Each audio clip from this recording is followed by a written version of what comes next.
Prepare to march. It's Todd Friel, boing! And I with my levitational power. So if you're here today and you thought, I can't be forgiven, I'm too bad of a sinner, you don't know how good of a Savior Jesus is. No matter who you are, no matter what you have done, where sin did abound, grace abounds that much more. Hello, and welcome to Wretched. My name is Todd Friel. I am your host, the wretch the song refers to. Let's visit two women's marches.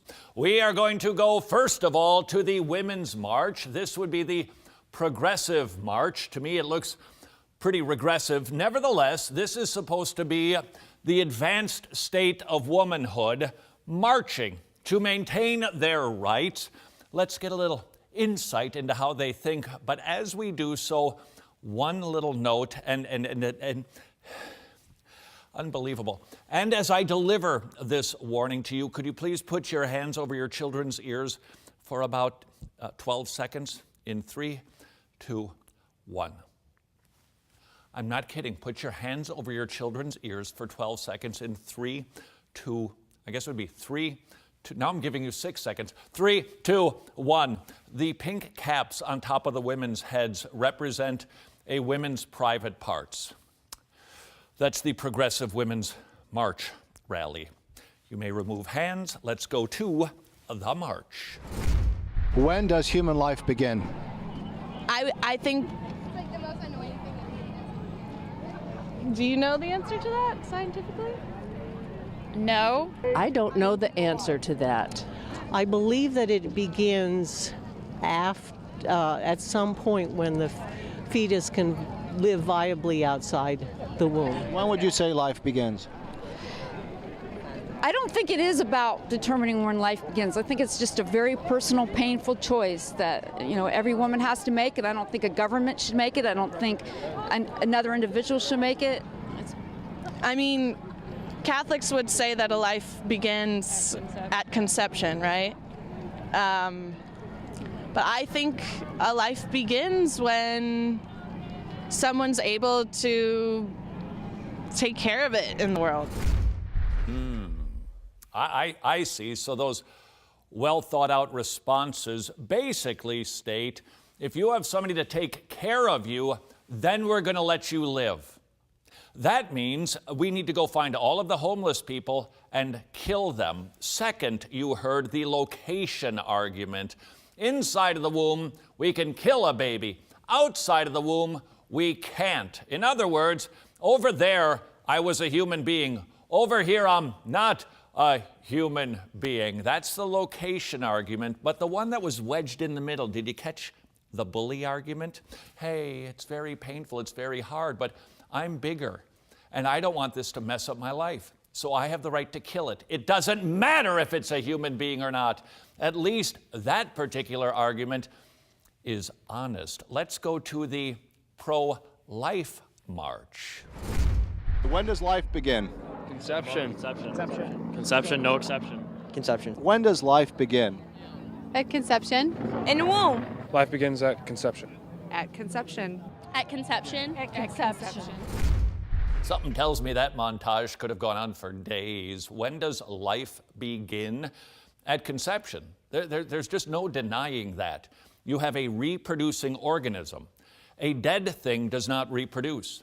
An inanimate object does not grow. Only a live thing does. So if life is indeed the issue, no matter how developed, no matter what the location, regardless of viability, it is a human life, period. Let's go back to the Progressive Women's March. Do you believe in God? I surely do. What is the fifth commandment? Thou shalt not kill. What does abortion do?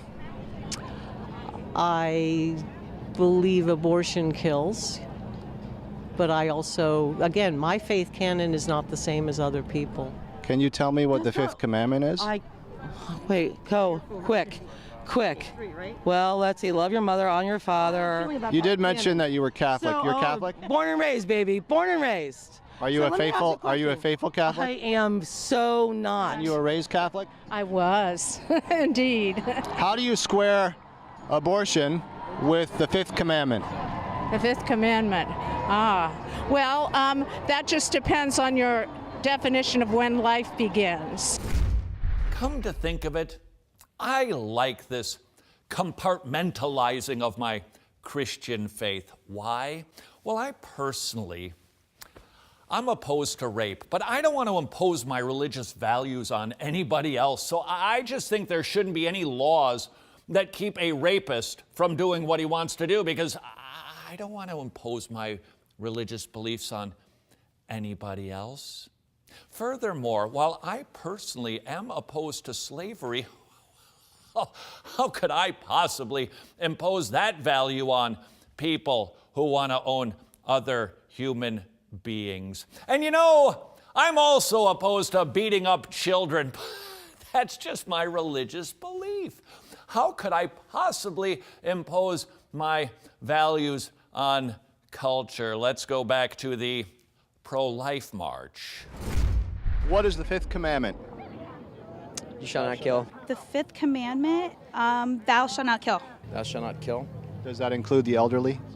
Includes any innocent human life. Legislation was passed here in Washington, D.C. to legalize euthanasia, the killing of the elderly. What is your opinion on euthanasia? It's just as strong as my opinion against abortion. Life is life, no matter which end of the spectrum you're at. I'm Catholic, and our stance is protecting life from conception until natural death. Little difference in the two rallies. It is interesting. This video was prepared by a Roman Catholic, but the number of Roman Catholics that he encountered at the pro-life march, that's because Roman Catholics, this is an issue where they appear to be standing strong, regardless of our disagreement in what I believe is their aberrant theology. At least they understand the commandment, thou shalt not murder. And it does not matter if it is the beginning of life or at the end of life. We will continue visiting two marches, and just gotta let you know, coming up a little bit later, your heart is going to be warmed at the email that we received from an atheist. Next on Wretched.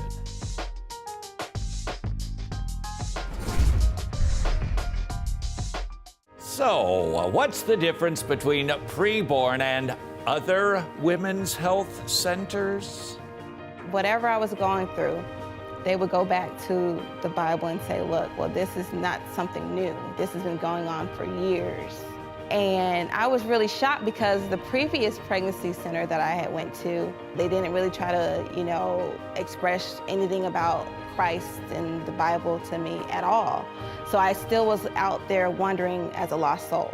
And it terrifies me now that I know the truth, and I'm like, whoa, wait a minute. I was on the road, to being damned. And nobody wants to go down that road. Unlike other women's health centers, preborn free ultrasounds to save the baby and preaching the gospel to save the mommy. How would you like to support a ministry like that? Visit preborn.org. Take a dollop of sarcasm, mix it with conservative theology, and voila, Wretched TV. Wretched, amazing grace, amazing gospel. Welcome back to Wretched. Lessons from two women's marches. One would be the pro-life march. The other would be the progressive women's rights march. And you are going to get a little taste of their worldview. And this is going to cause you to go, oh, what did he just say? I nevertheless think that we have a grand opportunity to preach the gospel. I do have the relative, in fact, that I took care of, who is completely checked out. His Alzheimer's is at the final stages. If the laws were such that those that love this man could peacefully send him on his way, that would be great. You can call it sending him on his way, but you could tell the man was struggling to simply not say to kill him. This is a post-Christian worldview. Why do I think we have an opportunity? Because I think if we study history and we understand the culture out of which Christianity sprang, we will see that there is great hope indeed. Could it be that God is using this pagan worldview so that people experience the pain, the hurt, the wounding, the loneliness, the depression, whatever it is, to get their attention? God is sovereignly reigning over our culture. Postmodernism, progressive feminism isn't taking him by surprise. God has actually ordained it. No, he doesn't cause people to sin and do wicked things, but he permits it. Could it be that as we are continuing to enter into a post-Christian culture, just like the post-Christian culture of the first century, because there wasn't a Christian culture, the gospel shined. What was it like in Greco-Roman times? We love those times as a culture, don't we? We love the Plato and the Aristotle. Oh, the Socrates. Did you know Aristotle was very much in favor of slavery? What about the treatment of women? That they could be treated like cattle. What about little girls that were born? Don't want one? Kill it. That was the culture of the Greco-Roman world. That is the culture at just the right time in which Jesus entered this world to die for sinners, and the gospel spread like wildfire. What has been the result? The better treatment of women, the better treatment of children, diseases eradicated. Do you know what the average life expectancy was in the Greco-Roman world? If you said 20, you're right. 20. Not 20 anymore. Why? Because of the blessing of medicine and science, rightly understood as thinking God's thoughts after him to do good to his image bearers. Our culture in the West has flourished because of Christianity, and now today we're told, you're on the wrong side of history. All you need to do is study history, and you recognize, no, actually, a godless worldview is on the wrong side of history now. If that man's worldview represents a fair number of people, and it does because we've got entire states that legalize, that give permission to doctors to send people on their way. How many people are hurting from that? How many people are suffering? How many people are going, what did we do to our mother? What did I do?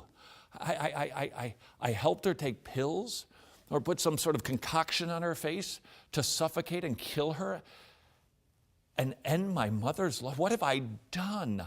Along comes the gospel and says, there's forgiveness for you, sinner. Sir, if you were hoping that your loved one would die soon and that you rejoice in the ability to put an end to their life and send them on their way, there's forgiveness for you. As we see our culture just miserably wallowing in a godless worldview, and all of the implications come from that. Let's not just tisk. Oh, we can tisk. But let's not just tisk. Let's recognize, hey, that is an opportunity to bring healing to people, to convict people, and to present the gospel to people. Having said that, let's go back to tisking. There's talk that Planned Parenthood might be defunded. How do you feel about that? Terrible, because they do not provide federal funds for any abortions.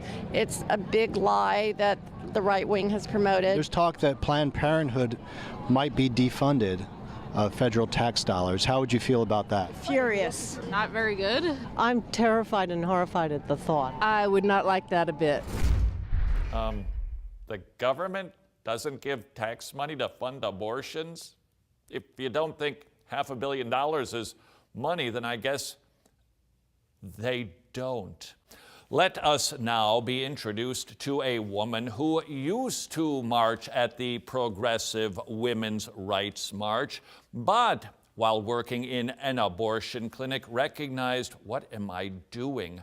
The dismembering of that blob of tissue is actually the intentional taking of an innocent human life. Her name is Abby Johnson.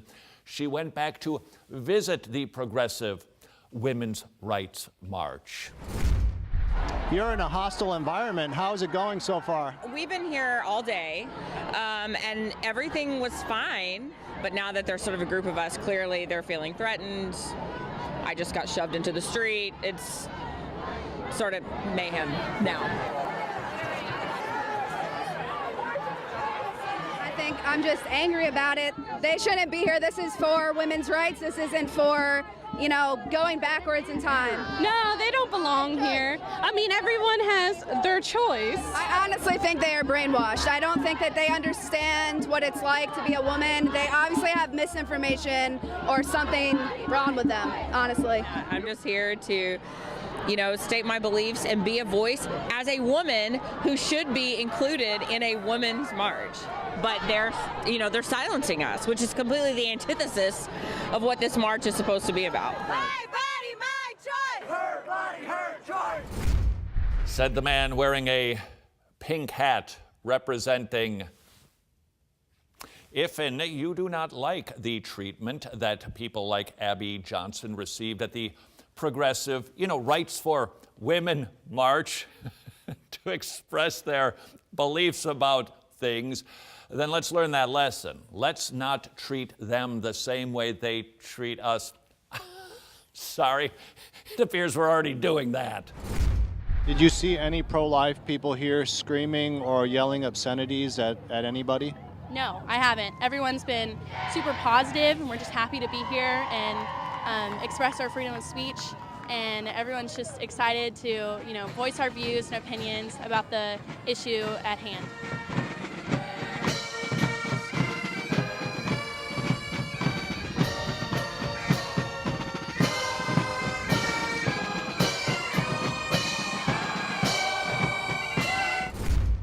If you could just hold on a second. I'm looking to see if anybody's wearing a pink cap at the pro-life rally.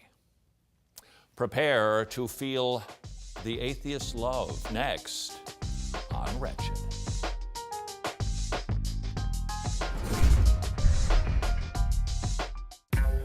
You just hold on a second. I'm trying to think if there's any other way that we could be involved in the fight for life. If you missed the pro-life march, I think I've got it. Preborn.org. If you would like to be engaged in the fight for the lives of babies and mommies, babies' lives are saved because women see them in a free ultrasound, and mommies get saved because they hear the gospel, all because of people like you who support preborn.org. Would you please visit their site and consider how you could be involved in the fight for life on a monthly, ongoing basis at preborn.org. She was probably going to have an abortion because her boyfriend was pressuring her, but she took with her a little baby bag that we gave every client. And when she got home, she told us that her boyfriend took out the little fetal model that we would put in each bag with all the little hands and the feet and the fingers, and he put it in his hand like this, and she said he looked at it and he looked at it, and finally he said, "I don't think we should abort this baby."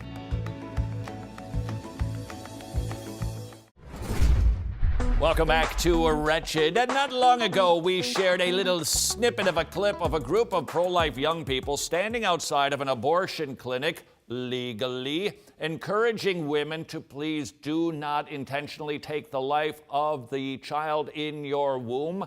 Along came a pro-choice woman and delivered a roundhouse to the side of the head of a 15-year-old girl, and she went down for the count.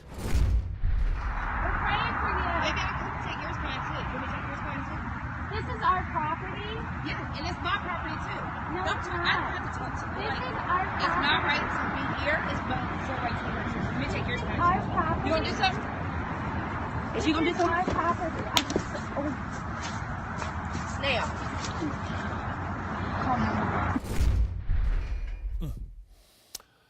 An atheist decided to respond to my comments that a 15-year-old girl had been cold-cocked by an older woman simply because she was exercising her freedom of speech and her freedom of religion and encouraging women to not kill their own babies. This is what he wrote. The young lady who was cold-cocked at the Planned Parenthood clinic got exactly what she deserved. Last time I checked, sir, that would be the definition of vigilante justice, where citizens, they determine innocence or guilt, and then they determine the sentence, and they carry it out by hitting a 15-year-old girl upside the head. More from our atheist friend. Trying to interfere with women's basic health care requires such a response. I see. So your pragmatic worldview says if a young lady is not impeding somebody from exercising their legal right to an abortion because nobody was having a problem getting through the doors, standing on the other side of the parking lot, therefore you're justified in physically hurting a 15-year-old girl? More from the atheist. If a lady is pregnant, it is nobody's business but hers. If she has to opt for an abortion, that is her decision, hers alone. My friend, I would simply ask you to insert a different issue into your argument. If a lady is wanting to beat her children, it is nobody's business but hers. If she has to beat her children, that's her decision, hers alone. You see, the issue is not about rights. The question is, what is it inside of her womb? It's a human being, and nobody has the right to snuff out an innocent life. One more comment from our atheist friend. When the idiotic clown gets pregnant, that's the 15-year-old clown girl, then her opinion on abortion becomes important to her. Until that time, Miss Busybody should mind her own business. I believe this would be the keep your laws off of my body argument, because let's be honest, there is some consistency here. We have no other laws that tell our bodies what they can and cannot do. My friend, do you see the inconsistency in your worldview? Do you see what your worldview has led you to? It has led you to justifying a 15-year-old girl getting knocked out by an angry woman because she is so determined to make sure that women can end the life of their child. Do you see where your worldview has brought you? I responded briefly to his email, stating, "Thank you for your email. Very educational. You have just justified vigilante justice." He responded, "And you endorse trying to interfere with one woman's struggle with health issues. Mind your own business and tell that creep, the 15-year-old girl, that when she is pregnant, then she can have an opinion on abortion. Putting extra pressure on pregnant women to obey your imaginary biblical freak is sure to have positive results. Your group of religious creeps seems to enjoy pushing your megalomania on the innocence of the world. Shame on you." Sir, I'm glad that you wrote in and expressed how you feel about us. I would like to return the favor now. Sir, if you have understood, perhaps now, that you are justifying a 15-year-old girl who could be your daughter getting hit upside the head, knocking her to the ground, causing her to get a concussion. That is the fruit of your worldview. If there's any inkling inside of you that is causing you to go, maybe this thing that I've been basing my life on is wrong, then I would like to share some love with you. Jesus Christ died for you while you were yet sinning. Even you can be forgiven. My hostile, angry, vigilante, justice, justifying atheist friend. Jesus will forgive even you. Why? Because God is love, and in this is love. Not that we first loved him, but that he loved us and sent his Son to buy us back, to be a propitiation for our sins. And that includes you, my atheist friend, for God so loved the world, he gave his only begotten Son, that whoever believes in him will not perish, but have everlasting life. Today, everlasting life is available to you, even if you have committed the sin of justifying the knockout blow to the side of the head of a 15-year-old girl. Surprise next on Wretched.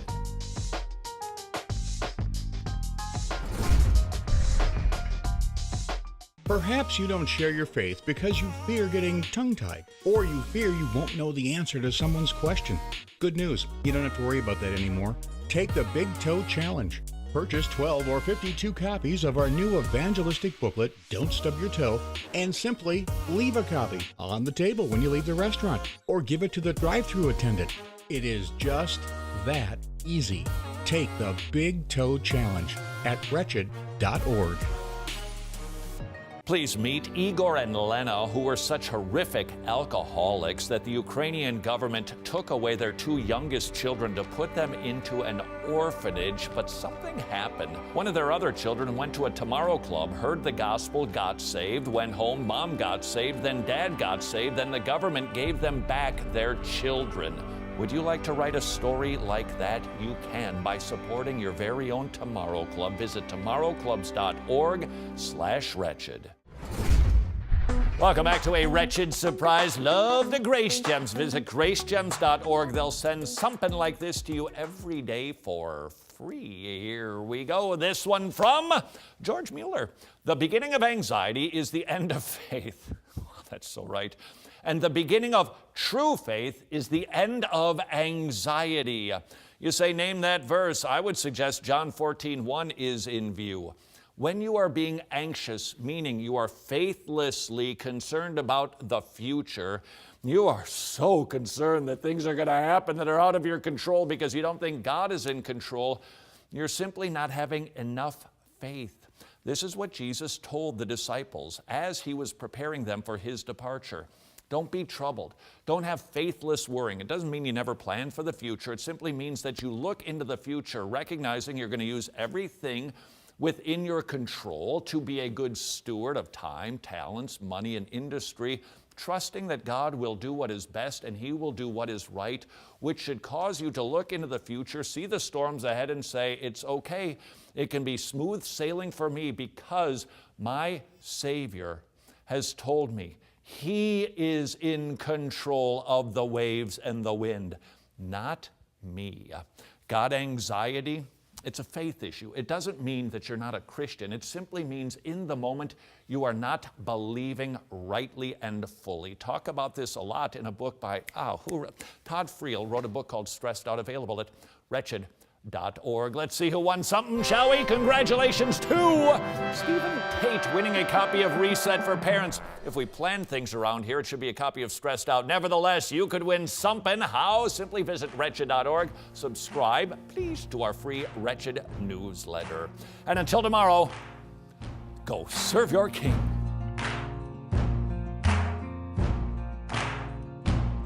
You've been watching Wretched TV, a television show made possible only by your tax-deductible gift. You're the reason we can proclaim the amazing gospel. Wretched, amazing grace.